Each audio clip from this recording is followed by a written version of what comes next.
So we're going to be cutting out the dovetails. Each little piece of wood where you have marked it with an X is going to be cut out.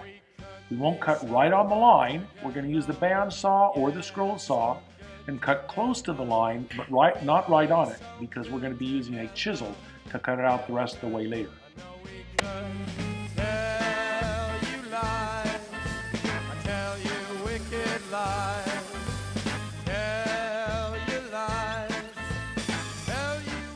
Okay, now we're going to cut the center part out on the scroll saw. You can do this on the bandsaw, but I'm going to show you how to do it on the scroll saw. Expedition, invitation, and invention is so good together. Now you can't make these really tight corners on the bandsaw. You'd have to take it out in 2 or 3 passes. But on the scroll saw, you can just turn the wood and cut that little notch right out.